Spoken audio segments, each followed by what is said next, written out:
Voy a compartirla.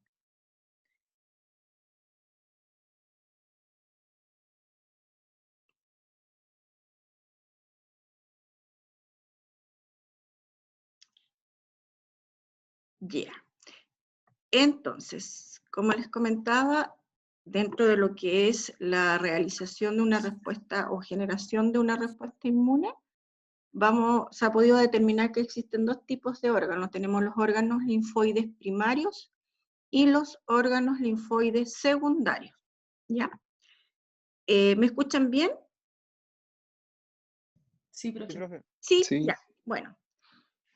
Entonces tenemos los órganos primarios y secundarios. En el caso de los primarios, estos constituyen principalmente una fuente donde se va a realizar la formación de los diferentes tipos celulares que vamos a encontrar en la sangre. Y dentro de los órganos linfoides primarios tenemos, ¿cierto?, a la médula ósea y el timo. En este caso, en la clase de hoy día vamos a verlo relacionado con el timo. Y como órganos linfoides secundarios, este es, como les decía, una fuente adicional de células, principalmente del tipo linfocitaria, las cuales van a estar encargadas de permitir la generación de una respuesta inmune. En este caso, los órganos linfoides secundarios van a estar representados por el paso y los ganglios linfáticos. También en algunos textos, si ustedes revisan, pueden encontrar un tercer tipo de órgano linfoide secundario que tiene que ver al tejido linfocitario como acúmulos de células que se encuentran a nivel de las mucosas, ya sobre todo las que tienen o que están localizadas a nivel del tubo digestivo. ¿Ya? Pero en la clase de hoy día los vamos a concentrar en las principales, que es el vaso y los ganglios linfáticos. Vamos a empezar con el timo, como órgano linfoide primario. Este se encuentra, ¿no es cierto?, principalmente a nivel de cuello. Constituye un órgano bilobulado, ya es decir, tiene dos secciones, cada una de las cuales va a estar recubierta por una cápsula de tejido conectivo. Como se muestra aquí arriba, nosotros ahí tenemos dos lóbulos de este timo. ¿Qué ocurre acá? En el timo es el órgano que va a estar encargado de la formación de los linfocitos T. Estos no se producen a nivel de la médula ósea, ¿ya? Solamente a nivel de la médula ósea se van a encontrar las células progenitoras que van a estar encargadas o comprometidas, mejor dicho, con la formación de este linaje celular. Sin embargo, estas células progenitoras salen de forma indiferenciada desde la médula ósea vía circulación sanguínea y van a llegar a este órgano que es el timo, donde finalmente se va a desarrollar su proceso de diferenciación final para obtener los linfocitos T maduros que van a llegar, ¿no es cierto?, a la circulación sanguínea finalmente. Entonces, cuando estas células logran llegar al timo, vamos a tener que cada uno de estos lóbulos van a estar, el tejido que lo constituye va a estar dividido en dos secciones o en dos partes. Vamos a encontrar en cada lóbulo una zona cortical y una zona medular, las cuales van a estar constituidas por diferentes tipos celulares. Como les decía, cada lóbulo va a estar rodeado por fuera por una cápsula de tejido conectivo por donde van a llegar vasos sanguíneos que posteriormente van a penetrar a cada uno de estos órganos, cada uno, perdón, de los lóbulos del timo, y posteriormente viene una zona cortical. ¿Qué tipos de células encontramos? Primero que nada vamos a encontrar, como les dije, vía sangre llegan las células comprometidas con el linaje de los linfocitos T, por lo tanto son linfocitos T inmaduros o también llamados timocitos, los cuales van a llegar en gran cantidad y se van a alojar a nivel cortical, ¿ya? Como vimos en la clase de sangre, ¿no es cierto?, los linfocitos se caracterizan por ser células con un núcleo muy esférico, teñido de una fuerte coloración azul y escaso citoplasma. Por lo tanto, si la corteza va a haber una alta densidad de este tipo celular, toda la corteza se va a teñir fuertemente de un color azul. También vamos a encontrar una alta cantidad de macrófagos. ¿Y por qué? Este tipo celular va a cumplir una función muy importante en lo que es la formación de los linfocitos T y, ¿no es cierto?, el proceso de selección de los linfocitos T, que solamente vamos a ver que del gran porcentaje de linfocitos que llega a la corteza, solo un bajo número de ellos va a lograr salir a la circulación sistémica, ¿ya? Porque aquí ocurre lo mismo que en una fábrica, los linfocitos T tienen que pasar por un control de calidad en la cual, ¿no es cierto?, se va a ir pesquisando si adquiere las características funcionales que debe tener una célula linfoide, y si es así, solamente pasa, ¿no es cierto?, a la circulación. Si no, rápidamente va a ser eliminado y para ello, ¿no es cierto?, van a existir estos macrófagos. También vamos a encontrar unas células que se denominan células reticuloepiteliales, cuya función va a ser formar una especie de malla o nido donde se van a ir alojando estos linfocitos T inmaduros, ¿ya? Estas células van a servir van a generar un sistema de soporte en la cual, ¿no es cierto?, vamos a encontrar estos timocitos. Y también, ¿no es cierto?, mediante la interacción con ellos, también van a participar en su proceso de diferenciación.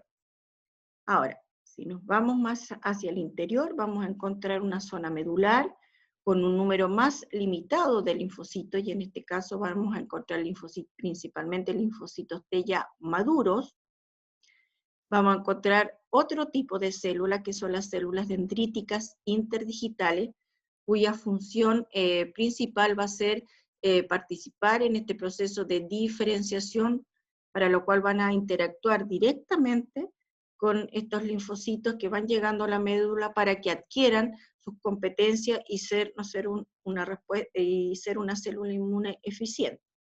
Finalmente, también vamos a encontrar células reticuloepiteliales, y también ellas a nivel medular van a dar origen a una estructura que se denomina corpúsculo de Hazard, ¿ya? Que vamos a ver que es una organización laminar de estas células reticuloepiteliales y dan origen a esta estructura, que es el corpúsculo de Hazard, que solamente se encuentra, va a estar presente en la médula del timo. Solamente, ¿no es cierto?, indicarle que dentro de las células reticuloepiteliales existen 6 tipos distintos, y estas van a estar distribuidas de forma diferencial.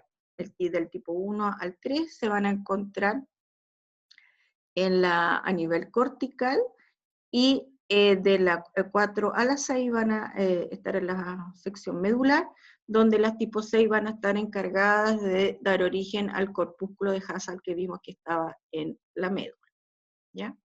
Aquí en este esquema podemos ver la organización de un lobulillo tímico, en la cual por fuera, ¿no es cierto?, se muestra la cápsula, tejido conectivo, que emite trabéculas o proyecciones hacia el interior del timo, generalmente llegan hasta la corteza. Ya estas proyecciones, una de las importancias de estas trabéculas es que por ella ingresan, ¿no es cierto?, los vasos sanguíneos que van a irrigar este órgano.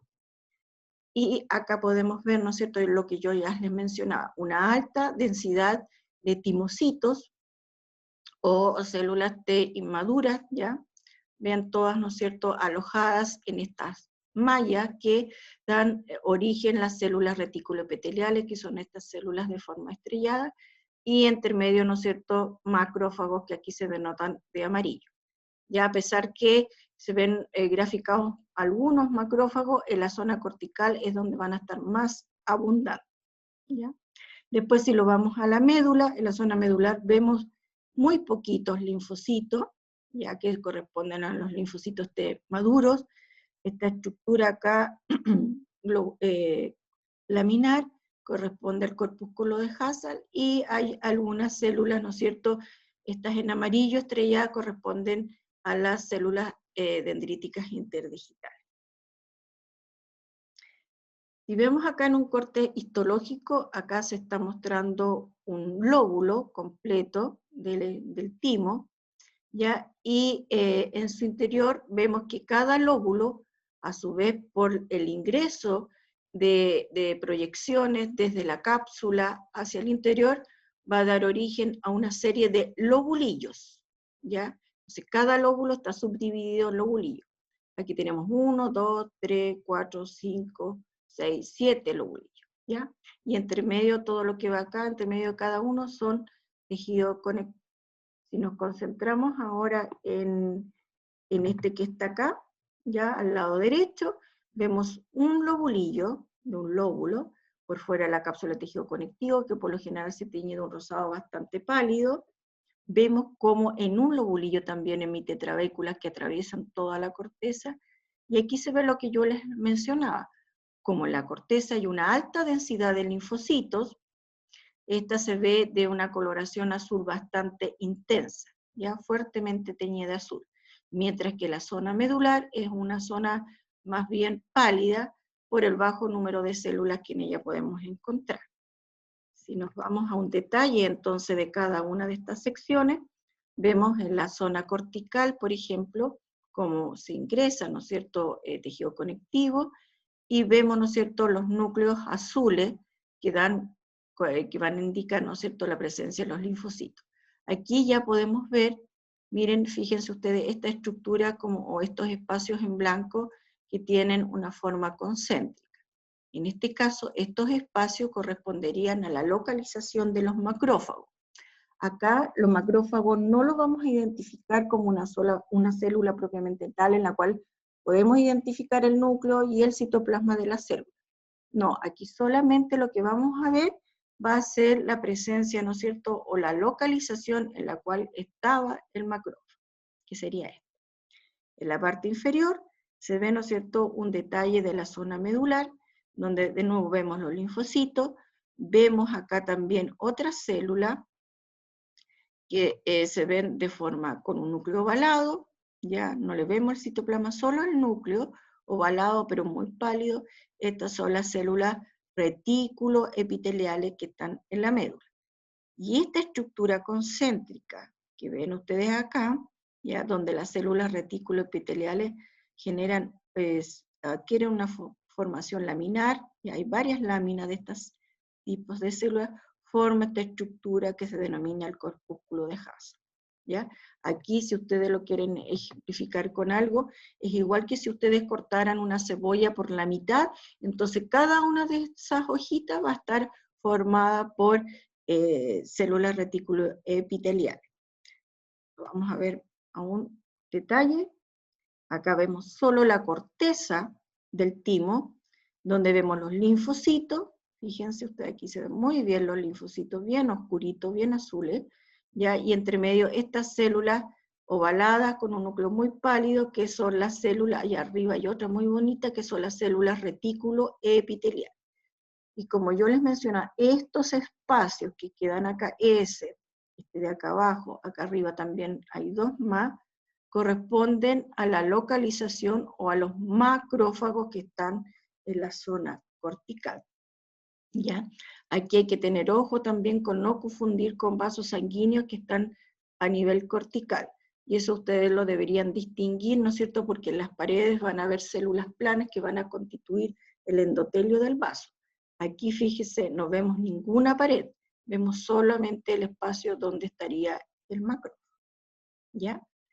Y si nos vamos de nuevo a la zona medular, acá de nuevo tenemos linfocitos, bien redonditos sus núcleos, ¿ya? Y estas células claras que adoptan esta forma laminar, acá tenemos varias células reticuloepiteliales, constituyen el corpúsculo de Hassall, que en su interior, si ustedes ven, hay una coloración rosada, ¿no es cierto?, que corresponde a depósitos de querato y alina que se generan a nivel al interior de esta estructura. Ahora, la función exacta del corpúsculo aún no está bien esclarecida, pero se señala que también podría estar participando en los procesos de eliminación de los linfocitos T que no alcanzan un proceso de diferenciación adecuado, ¿ya? Acá también vemos parte de otra, que está acá también está como parte de un corpúsculo que está en formación, ¿ya? Ahora, dentro del timo vamos a encontrar otro componente bastante importante que consiste en una barrera, y que es la barrera hematotímica, ¿ya? Si ustedes se fijan acá, los vasos sanguíneos, ¿no es cierto?, que venían por la cápsula, se meten hacia el interior a través de la trabécula, se ramifican, se capilarizan a nivel cortical, y después, ¿no es cierto?, bajan, forman sus venas, y sale la sangre nuevamente del sistema. Ahora, ¿en qué consiste la barrera hematotímica? Esta consiste en generar una barrera a nivel de los capilares que están en la corteza, ¿ya?, para evitar que los linfocitos T inmaduros que están en la zona cortical tomen contacto con algún antígeno que va en la sangre, y de esta forma se genere una respuesta inmune inadecuada, ¿ya? Entonces, para evitar eso, los capilares, que además son fenestrados y que están a nivel de la corteza, van a ser cubiertos por una capa de células retículo epiteliales. Y esto le va a dar una protección a este capilar, y va a evitar que los componentes de la sangre que van circulando a nivel cortical tomen contacto con estos linfocitos, ¿ya? Porque aquí, obviamente, como los linfocitos están inmaduros, todavía no adquieren las moléculas de superficie que vamos a ver que tiene que tener un linfocito para que reconozca de manera eficiente un antígeno, para que se genere la respuesta, y para que sea capaz también este linfocito de reconocer lo propio de lo extraño. Porque si este linfocito reconoce algo propio como extraño, ahí es donde vienen, ¿no es cierto?, principalmente las respuestas autoinmunes, porque se genera una respuesta frente a algo que es propio del individuo, ¿ya? Entonces, para evitar, ¿no es cierto?, todo el desarrollo de una respuesta inmune inadecuada y que puede ser perjudicial, entonces a nivel de los capilares existe esta barrera de protección, ¿ya? Entonces, esta barrera está a nivel de los capilares de la zona cortical.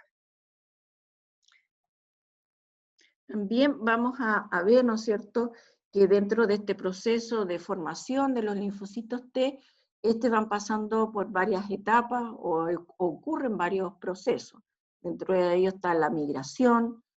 Ustedes han visto, ¿no es cierto?, que de la zona cortical tienen que llegar a la médula, un proceso de diferenciación, que es la adquisición, ¿no es cierto?, de ciertas moléculas para que el linfocito sea capaz de reconocer al antígeno, y el proceso de selección finalmente, es decir, ver, ¿no es cierto?, que solamente los linfocitos que se han formado de manera adecuada pasen a la circulación.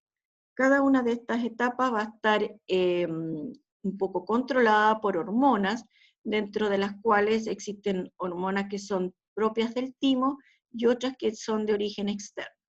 Las hormonas tímicas, vamos a tener la participación de la timosina, timopoyetina, la timulina, y también el factor humoral tímico. En tanto que las hormonas de origen extratímica, vamos a tener los corticosteroides, la tiroxina y la somatotropina. Todas de ellas de alguna manera van a influir en cada una de estas etapas, ¿no es cierto?, para permitir la formación del timo. Acá solamente para mostrarles, ¿no es cierto?, que a medida que el linfocito T va avanzando hacia la zona medular, se va capacitando. ¿Qué quiere decir esto? Que va adquiriendo principalmente moléculas que van a estar en su superficie y que le van a permitir generar una respuesta inmune. Hay de muchos tipos, ya la gama es bastante grande de moléculas que tienen que estar presentes en este tipo celular. Sin embargo, yo acá les voy a nombrar las que son más básicas en este caso, y que lo debería tener un linfocito T, y que son moléculas que se ha denominado que están dentro de la familia CD, que esa es la sigla, ¿no es cierto?, con la cual se denomina, y como yo le digo, son alrededor de 20 tipos distintos, pero como las más generales son las CD3, CD4 y CD8, ya que estas moléculas van siendo expresadas por los linfocitos a medida que van interactuando con las células reticuloepiteliales y con las dendríticas interdigitales. Ahora, una cuarta molécula que es fundamental para todo el linfocito T, es la denominada TCR, que lo que va a permitir esta molécula o estructura, ¿no es cierto?, es presentar, reconocer el antígeno y posteriormente presentárselo al linfocito B para que se genere una respuesta inmune, ¿ya? Yo no voy a entrar acá a explicar los mecanismos porque eso generalmente lo ven ustedes en inmunología. Solamente quiero que sepan, ¿no es cierto?, que estas son las moléculas básicas de la población de los linfocitos. Y finalmente, cuando llegamos a nivel medular, vamos a encontrar que van a existir dos grandes subpoblaciones de linfocitos T y que van a estar diferenciadas básicamente por algunas de las moléculas que yo les he mencionado. Vamos a encontrar los linfocitos T helper, que van a ser CD4 positivo, la CD3, que esta va a ser una molécula que le va a expresar todo el linfocito T, sí o sí tiene esta molécula, y la TCR, que también la va a expresar todo el linfocito T. Pero la que le da la clasificación de linfocitos T helper es la presencia de la CD4. En cambio, la población de linfocitos T citotóxicos, en vez de la CD4 van a expresar la CD8. Se van a hacer CD8 positivo, CD3, y van a tener su TCR, que es fundamental entonces para la respuesta. ¿Ya? Estas son las dos subgrandes poblaciones de linfocitos T que se van a dar origen a nivel del tipo. Y como yo les mencionaba, entonces tienen que pasar por todo este proceso de selección y solamente aquellos que logren la expresión adecuada y el funcionamiento de estas moléculas van a poder pasar a la circulación. ¿Hay alguna pregunta hasta acá? ¿No? Ya. Vamos a pasar ahora a los órganos linfoides secundarios. En este caso, dentro de los órganos linfoides secundarios, vamos a tener dos tipos, que son los ganglios linfáticos y el vaso. Y, ¿no es cierto?, el tercero que yo les mencionaba, que en algunos textos también lo mencionan, que son los tejidos linfoides asociados a mucosa. En este caso, como yo les mencioné, los órganos linfoides secundarios van a estar encargados de generar una respuesta inmune y en ellos también va a haber proliferación o generación de linfocitos. Y en el caso de los ganglios linfáticos, lo que van a hacer ellos es van a censar o van a ver la presencia de antígenos que van a estar a nivel de los tejidos, ¿ya? Y como lo van a ver ellos, es detectando la presencia de antígenos a nivel de la circulación linfática, ¿ya? Después vamos a ver de qué se trata eso. Y por último, vamos a hablar del vaso, que lo que va a hacer es va a detectar o censar la presencia de antígenos que van a estar presentes en la sangre. Ya, por lo tanto, a medida que la sangre pase por la circulación del vaso, las células linfáticas que están ahí van a detectar antígenos y van a generar una respuesta inmune. ¿Ya? En el caso del vaso, este es un órgano único que se encuentra a nivel de la cavidad abdominal, ¿ya? Y que tiene una forma más bien arrellanada, con una cara cóncava y una convexa, un ilion también, una hendidura acá por donde ingresan y salen los vasos sanguíneos. También es un órgano encapsulado, ya rodeado por fuera, una cápsula tejido conectivo denso, la cual también va a emitir trabéculas hacia el interior de esta estructura. En el caso del vaso, por ejemplo, a diferencia de lo que estábamos viendo en el timo, los dos tipos de tejidos que forman el vaso no se encuentran subdivididos en una zona cortical y medular, sino que los tejidos que constituyen el vaso se encuentran entremezclados. Los dos tipos de tejidos que vamos a encontrar en el vaso se denominan pulpa blanca y pulpa roja. En el caso de la pulpa blanca, ¿cómo se pueden recordar ustedes la función que realizan? Por las células que van a estar presentes ahí. Pulpa blanca, acuérdense, de glóbulos blancos o de los leucocitos. Por lo tanto, en este caso, la pulpa blanca va a estar encargada de generar la respuesta inmune. Mientras que la pulpa roja acuérdense de glóbulos rojos, ¿ya? De ahí también la coloración que vamos a ver que toma este tejido. Su función principal es la hemocateresis. Ya yo les dije en la clase anterior que cuando los glóbulos rojos cumplían su vida media, a nivel del vaso eran reconocidos por macrófagos y eliminados. ¿Ya? Por lo tanto, esa función cumple la pulpa roja. Pero en este caso, ambos tipos de tejido están, como les menciono, entremezclados. La pulpa roja va a corresponder a toda esta estructura o organizaciones más bien concéntricas, con una alta densidad de linfocitos, por la cual también la vamos a ver teñida fuertemente de color azul, ¿ya? Todas estas secciones que están teñidas acá de color azul corresponden a pulpa blanca. Y el tejido que queda entre medio, que va a estar muy vascularizado, va a constituir la pulpa roja. ¿Ya? ¿Cómo podemos entender mejor esta formación de la pulpa blanca y la pulpa roja? Viendo cómo es la circulación dentro del vaso. Acá, ¿no es cierto?, la circulación sanguínea dentro de este órgano es fundamental para lo que va a ser la respuesta inmune. Por lo tanto, vamos a ver cómo es la circulación acá.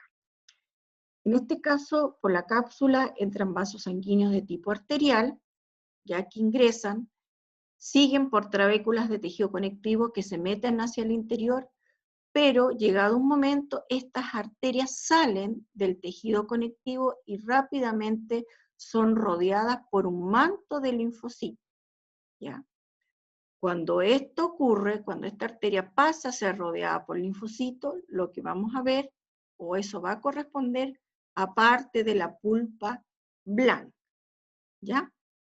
Entonces tenemos esta arteria que es rodeada por esta pulpa blanca.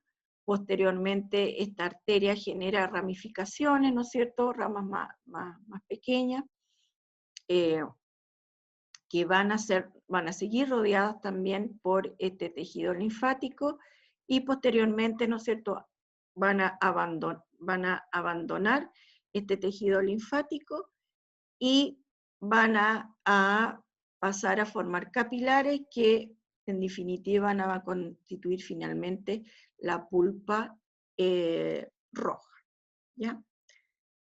Si seguimos acá, dentro de la circulación sanguínea que ocurre en el vaso, vamos a hablar que dentro de este órgano existen dos tipos de circulación, la abierta y la cerrada. ¿En qué consiste la circulación cerrada? Es la que ustedes normalmente encuentran en los diferentes órganos, donde una arteria de mayor calibre pasa a una arteriola, después esta se capilariza, genera capilares, ¿no es cierto? Después estos capilares se anastomosan, forman vénulas, venas, y salen a una vena, ¿no es cierto?, que va a sacar la sangre finalmente del órgano. Esa es una circulación cerrada, ¿ya? De los capilares pasa a las venas. Sin embargo, en el vaso también se da que la sangre que llega a las arteriolas se capilariza, tiene como destino final los capilares, y después la sangre por difusión sale de los capilares y pasa directamente al parénquima de la pulpa roja. Y posteriormente los componentes estos que estaban en la sangre, por difusión, llegan a los vasos de tipo venoso y así salen fuera del órgano, sacados por las venas de mayor calibre. ¿Ya? Por lo tanto, aquí se habla de una circulación abierta, es decir, que hay capilares que no continúan con vasos de tipo venoso, sino que terminan ahí en capilares. ¿Ya? En ese caso hablamos de circulación abierta. ¿Ya?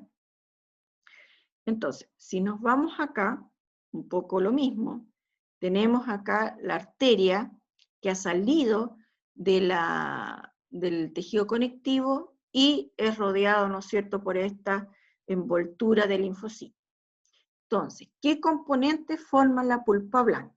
Primero, esta arteria, que es revestida por linfocitos y que recibe el nombre de arteria central de la pulpa blanca. Ahora, este manto de linfocitos recibe el nombre de vaina linfática periarteriolar y está formada exclusivamente por linfocitos T. ¿Ya? Entonces, arteria central de la pulpa blanca, vaina linfática periarteriolar, que está toda esta red de linfocitos. Después tenemos la formación de una estructura acá, bien, bastante esférica, ¿ya? Que se denomina nódulo linfático. Este nódulo linfático va a estar constituido, fíjense ustedes, por una parte central, donde hay una menor densidad de células que se denomina centro germinal, y que va a dar origen a linfocitos B. Y por fuera vamos a tener lo que se denomina corona de linfocitos, que ya son linfocitos B maduros. ¿Ya? Entonces, y finalmente, para terminar como parte de la pulpa blanca, vamos a tener una zona de transición entre lo que es este tejido linfoide y la pulpa roja, y esta zona de transición se denomina zona marginal, en la cual vamos a encontrar diferentes tipos celulares. Acá en la zona marginal encontramos linfocitos B, linfocitos T, macrófagos, células plasmáticas, ¿ya? Y acá, ¿no es cierto?, también vamos a encontrar algunos vasos sanguíneos que corresponden a capilares de tipo sinusoidal, ¿ya?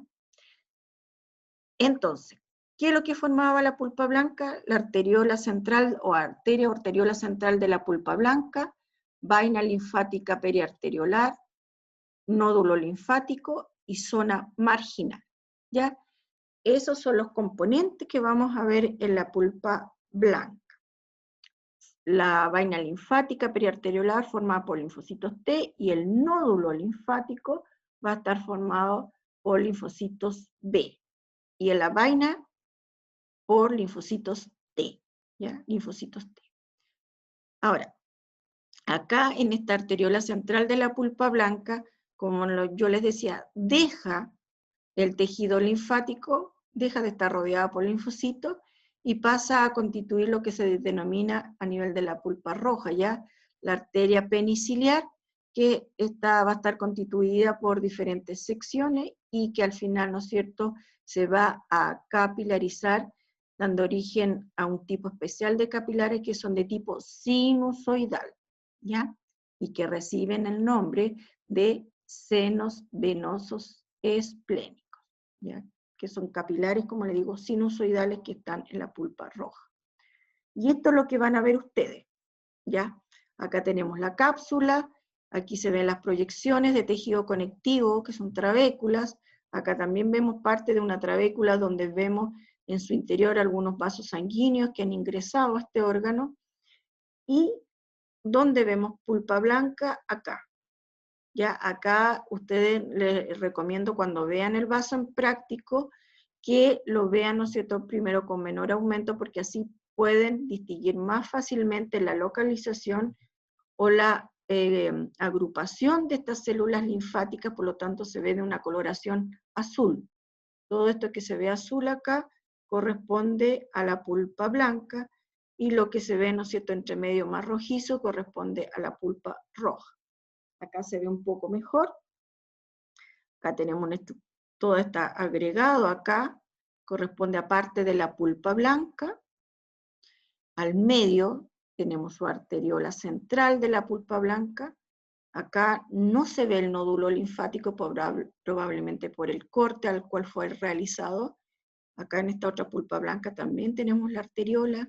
Acá tenemos dos trocitos de la arteriola linfática, y tenemos también, acá no vemos tampoco, lamentablemente no vemos el nódulo.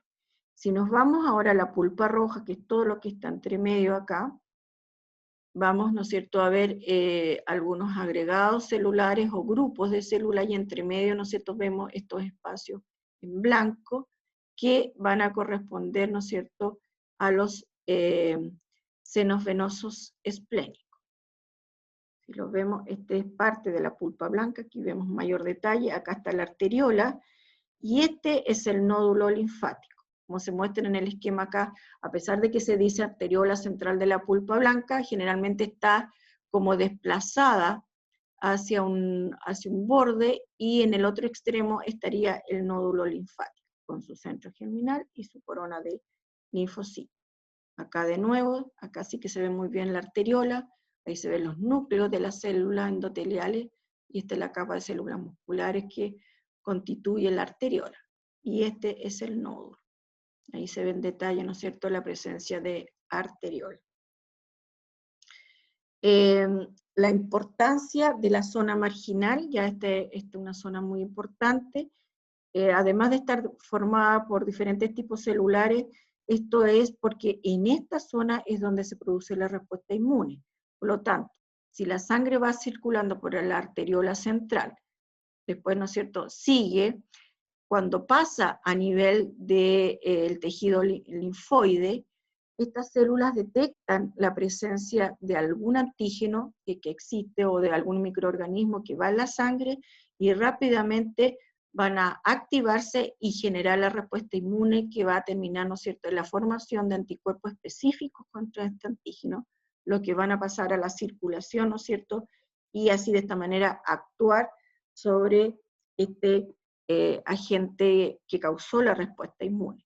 Ya por eso el vaso se dice que está interpuesto entre la circulación sanguínea, ya que cada vez siempre la sangre va a ir pasando, por lo menos una vez, por el vaso, y cada vez que pasa, entonces, estas células de la zona marginal van a estar vigilando, ¿no es cierto?, si existe o no un antígeno, y si existiera, van a activarse, ¿no es cierto?, y generar una respuesta inmune. Ahora, acá se ve en detalle la pulpa roja, por fuera la cápsula, trabécula, aquí se ven los fibroblastos, claramente con un núcleo alargado, y en este caso, no sé, como se ve la sangre, todos los lugares por donde está la sangre, esto corresponde a los lugares, ¿no es cierto?, donde están los senos venosos esplénicos, porque por ellos circula la sangre, ¿no es cierto?, acá.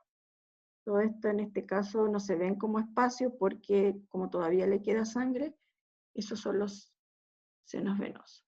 Y acá tenemos, sí, en este caso se ha sacado la sangre a nivel de la pulpa roja, por lo tanto estos capilares se ven vacíos, y aquí podemos ver, ¿no es cierto?, su forma, que es bastante irregular, y que en este caso reciben, como les digo, el nombre especial de senos venosos esplénicos, ya que son capilares que están en la pulpa roja y es por donde circula la sangre. Y entre estos senos, ahí hay uno, aquí hay otro, entre medio van quedando grupos o cordones de célula que van a recibir el nombre de cordones de Billroth, ¿ya? Los cordones de Billroth son agregados celulares que están a nivel de la pulpa roja o que constituyen la pulpa roja, y en los cuales vamos a encontrar linfocitos, ya tanto B como linfocitos T, células plasmáticas, algunas fibras reticulares, también gran cantidad de macrófagos, ¿ya? Y obviamente glóbulos rojos que van a ser eliminados por estos macrófagos, ¿ya?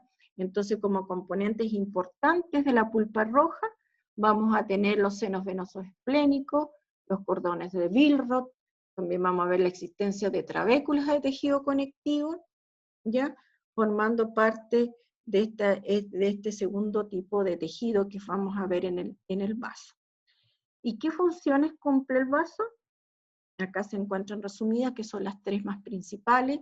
Es la linfopoiesis, que es la proliferación del linfocito, que obviamente ocurre a nivel del nódulo linfático que está presente en la pulpa blanca.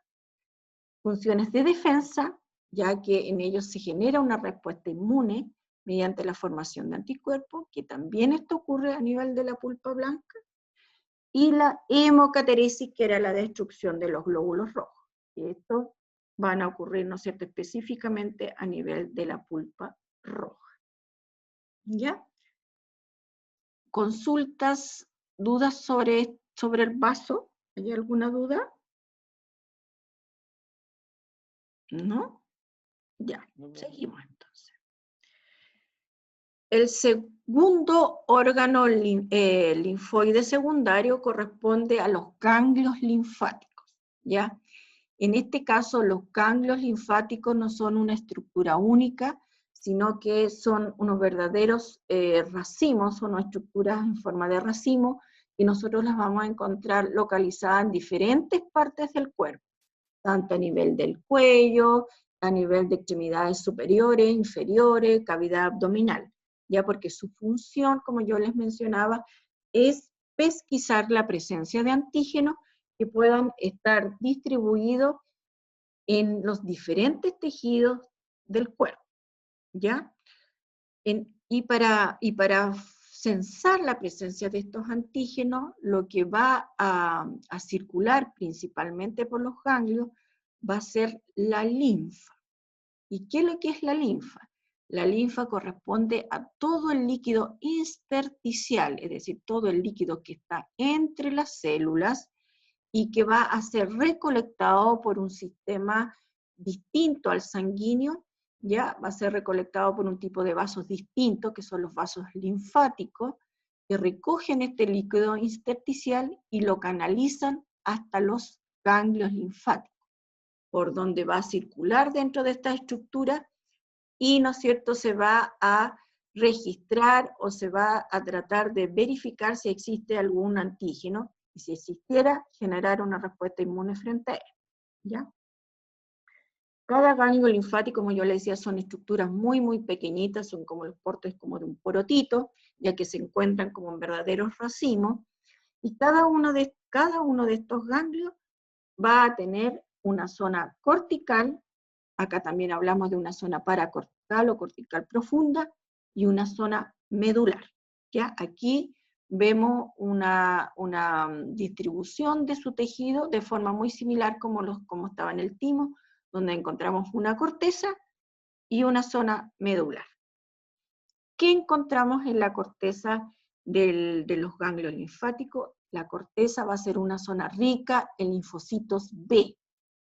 Y en esta zona lo que vamos a encontrar también, además de linfocitos B, digamos de forma disgregada, vamos a encontrar también nódulos linfáticos, que van a permitir la generación de linfocitos B en estos órganos, ¿ya? Y dependiendo del grado de actividad de estos ganglios, pueden haber más o menos desarrollados los nódulos linfáticos. En la zona paracortical o cortical profunda es una zona como de transición entre la corteza y la médula, y dentro de sus características se dice que es una zona timodependiente. ¿Qué quiere decir esto? Que cuando hay algún tipo de alteración o más funcionamiento del timo, por lo tanto no llegan de forma eficiente o son producidas algunas hormonas del timo, esta zona paracortical de los ganglios se ve poco desarrollada, lo que se traduce en mala respuesta frente a la generación o al desarrollo de una respuesta inmune. Y por lo tanto, estas personas o animales, ¿no es cierto?, son más bien inmunodeprimidos, tienen deficiencia en generar una respuesta inmune. Por eso se habla que la zona paracortical es una zona timodependiente. Es decir, que cuando está mal desarrollado el timo, probablemente las hormonas que se sintetizan no llegan a la zona paracortical de los ganglios y obviamente tiene un mal desarrollo. ¿Qué otra estructura importante encontramos en la zona paracortical? Vamos a encontrar acá unas venas postcapilares, ¿ya?, que tienen la característica especial de tener un epitelio cúbico. Ustedes saben que todo vaso sanguíneo tiene un epitelio plano. Bueno, estas venas postcapilares que están en la zona paracortical tienen un endotelio cúbico, y también son importantes estas venas porque es una zona de entrada del linfocito desde la circulación sistémica al ganglio, y va a corresponder a una zona que aporta una gran cantidad de linfocitos a los ganglios para hacer una respuesta inmune más eficiente. Ahora, cuando llegamos a la parte más profunda del ganglio, que es la médula, en esta vamos a encontrar cordones celulares, que reciben el nombre de cordones medulares, los cuales van a estar también de forma parecida como los cordones de Billroth, estos cordones medulares van a estar formados por diferentes células. De nuevo, linfocitos B, T, células plasmáticas y abundantes macrófagos. Eso van a formar los cordones medulares. Y yo les dije que aquí, desde el punto de vista inmune, lo que importa principalmente es la circulación linfática, y esta circulación se realiza a través de unos vasos que se denominan vasos linfáticos o senos linfáticos, los cuales van a estar distribuidos a todo lo largo del ganglio linfático, desde la corteza hacia la médula. Y estos senos linfáticos van a estar formados sus paredes por una malla de células reticulares y que van a tener una forma bastante irregular, ¿ya? Si lo vemos acá, por ejemplo, es un solo ganglio, ¿ya?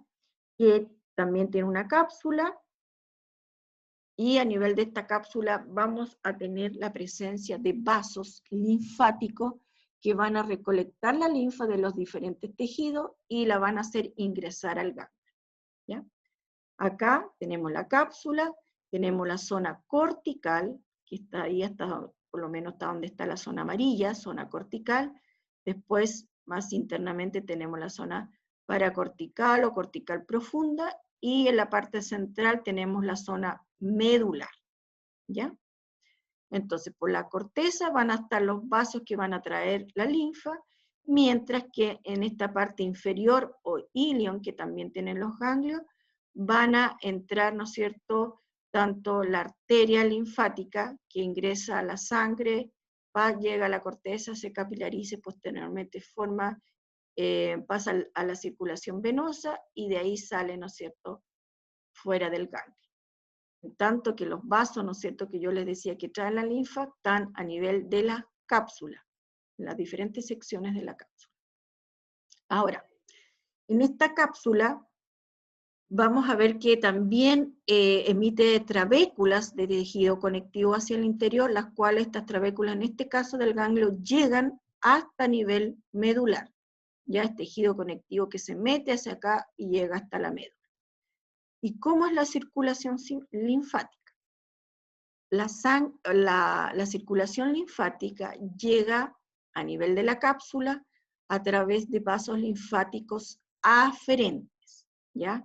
Entonces, un vaso linfático aferente trae la linfa al ganglio. Después, esta linfa va a drenar a un seno linfático, ahora seno linfático, que va a estar entre la cápsula y el tejido linfoide de la corteza. Ese seno se denomina seno subcapsular. Y después la linfa continúa por senos linfáticos que están al lado de las trabéculas, ya de este tejido conectivo, por lo tanto son seno linfático trabecular. Y finalmente va a llegar la linfa al seno linfático medular, y va a continuar, la linfa va a ser recolectada por el vaso linfático eferente, que va a sacar la linfa del ganglio, ¿ya? Entonces la circulación va desde la cápsula, corteza, zona paracortical, médula, y sale finalmente fuera por el vaso linfático eferente, ¿ya? Acá vemos un poco, esta es la estructura, así la van a ver, ¿no es cierto? Este es un ganglio completo, con una zona cortical, ya fuertemente deteñida de color azul o violeta oscuro, por la alta densidad de linfocitos y presencia de los nódulos linfáticos, y al medio su zona medular. Acá tenemos la cápsula de tejido conectivo, ahí también se ve parte de tejido adiposo, algunos vasos sanguíneos, y esta cápsula aquí se ve como emite trabéculas hacia el interior, atravesamos toda la corteza, y, ¿no es cierto?, aquí solamente por plano de corte, no se ve cómo llega hasta la médula, pero ya debería llegar hasta la médula.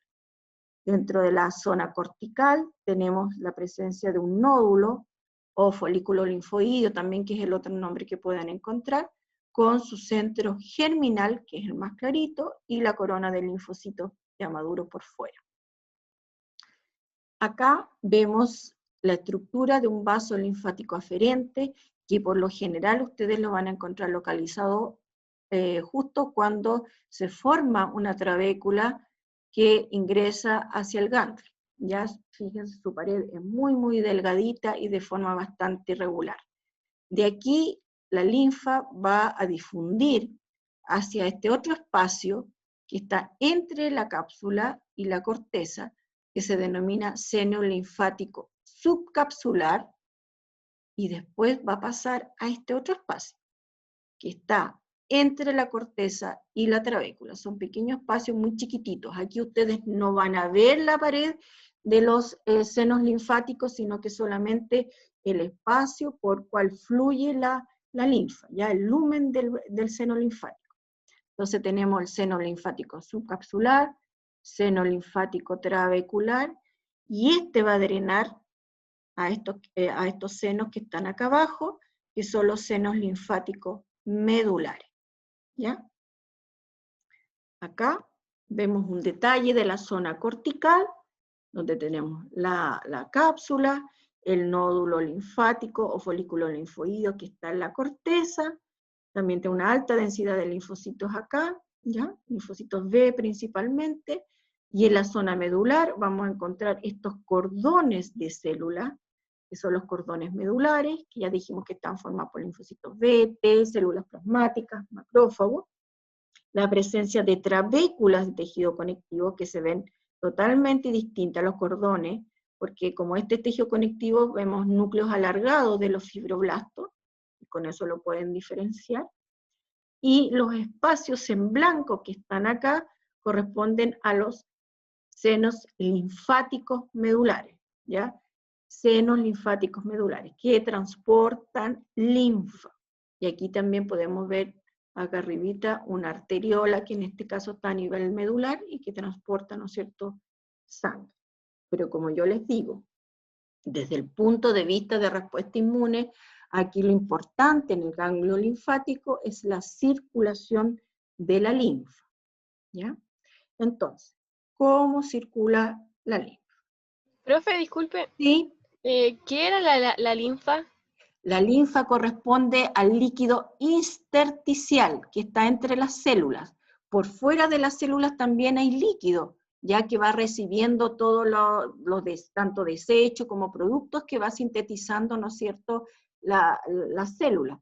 Y ese líquido es recogido por estos vasos, entre comillas son vasos, denominados vasos linfáticos, y de pared muy delgada que la van a llevar a los ganglios. Por eso los ganglios están distribuidos a lo largo de todo el cuerpo, porque reciben la linfa del tejido circundante. Ya no, son vasos bastante cortos, no es como la circulación sistémica, ¿no es cierto?, que la sangre sale del corazón y después hay toda una ramificación de los vasos que recorren todo el cuerpo.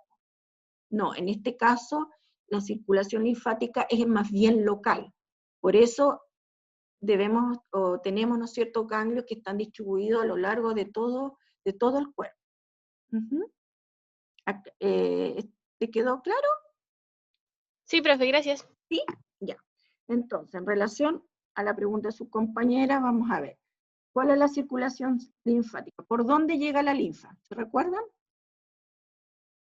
Por un vaso linfático aferente. El aferente es el que trae la linfa al ganglio. Después, pasa a un seno linfático, y el seno linfático va tomando el nombre del lugar de donde se encuentra. Entonces, si estamos viendo que el vaso linfático aferente está a nivel de la cápsula, después, ¿a dónde pasa? ¿A qué seno? Al seno linfático subcapsular. ¿Ya? Del subcapsular al seno linfático trabecular, porque como las trabéculas se meten hacia adentro, estos senos linfáticos trabeculares aprovechan, ¿no es cierto?, el ingreso y van metiéndose al interior del ganglio. Después los senos linfáticos medulares, y finalmente el que saca la linfa del ganglio es el vaso linfático eferente. Aquí también pueden ocurrir algunas como como desvío o vías alternativas, donde del vaso, perdón, desde el seno linfático medular difunda al parénquima y del parénquima por difusión llegue el contenido de la linfa al vaso linfático eferente.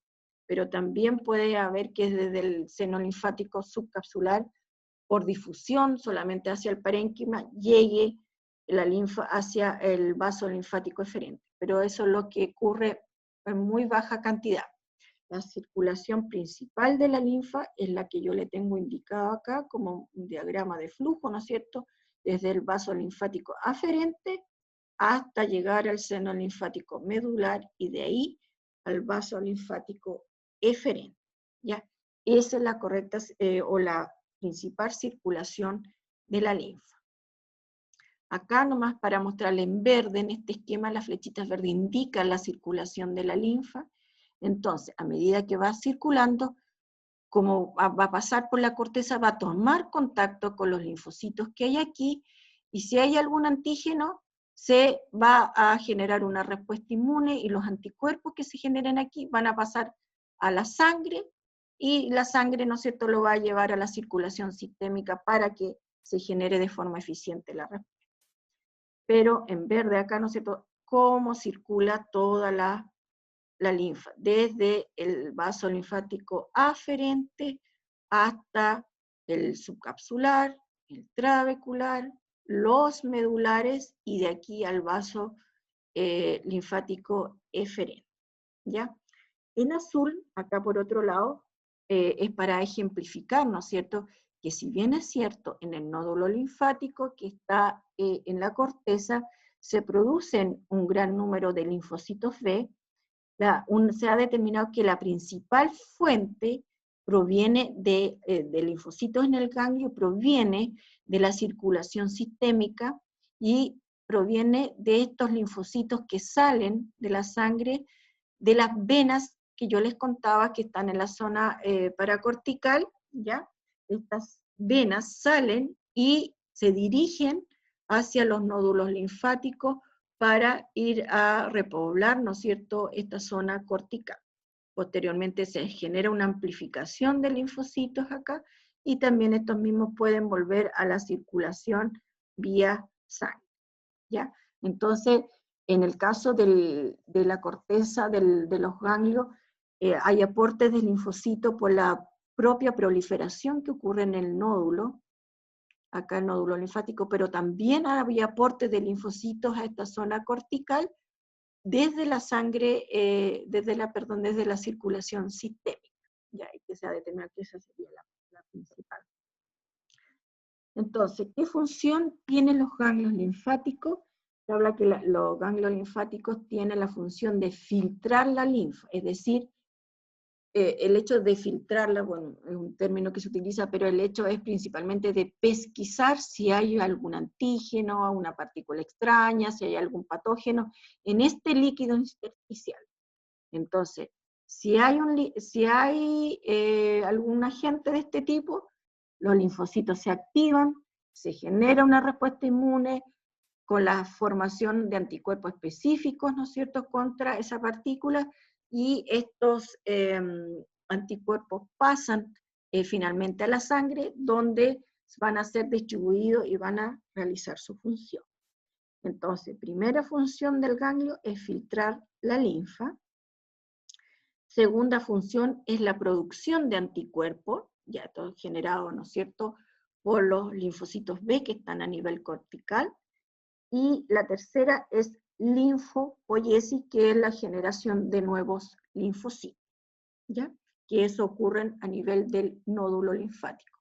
En el caso del nódulo linfático, ustedes también lo pueden encontrar con el nombre de folículo linfoideo. Ya si dice folículo linfoideo, es lo mismo que el nódulo linfático. Por lo tanto, esta estructura del nódulo va a estar presente tanto en el vaso, a nivel de la pulpa blanca, como en la zona cortical de los ganglios, ¿ya? Esa es una estructura más bien compartida por ambos órganos. ¿Alguna consulta, pregunta? Entonces vamos a tener que dentro de los órganos linfoides secundarios tenemos dos estructuras bastante importantes, que son como una forma de resumen, que son el vaso y los ganglios. Y ambos, ¿no es cierto?, la finalidad es generar una respuesta inmune frente a algún antígeno o patógeno, y lo hacen a dos niveles. En el caso del vaso, lo hace generando una respuesta frente a antígenos que están en la sangre, ¿ya? Mientras que los ganglios van a hacer, o van a desarrollar una respuesta con la formación de anticuerpos frente a antígenos que están presentes en la linfa, que corresponde al líquido intersticial que están en todos los tejidos. Por lo tanto, la linfa está presente en todos los tejidos también, ¿ya? Y en el caso del ganglio, ¿no es cierto?, tenemos una zona cortical rica en linfocitos linfocitos B, y tenemos una zona medular, ¿ya?, donde vamos a encontrar los cordones medulares y los senos linfáticos medulares. Aquí recuerden bien los nombres. El seno linfático medular está en el ganglio y transporta linfa. Y es muy distinto al seno venoso esplénico, que lo encontramos en el vaso y que transporta sangre, ¿ya? Aquí entonces es bueno que ustedes separen un poquito, si bien es cierto hay estructuras comunes, pero la circulación que es importante es distinta. En el vaso es la sangre y en el ganglio, ¿no es cierto?, es la linfa. Por lo tanto, lo que hemos hablado aquí o recalcado es la circulación linfática, ¿ya? ¿Preguntas, consultas, chicos? ¿Todo claro? ¿O les quedó todo claro o ninguno me está escuchando? Una de dos. ¿Profe? Sí, Sí se dígame escucha, nomás. profe. Gracias. Algo que no entendí era lo de la circulación sistémica. Eso no lo entendí. Ya la circulación sistémica se refiere a la circulación sanguínea. Ya la circulación sanguínea, como recorre todo el cuerpo, se habla, en ese sentido se habla de circulación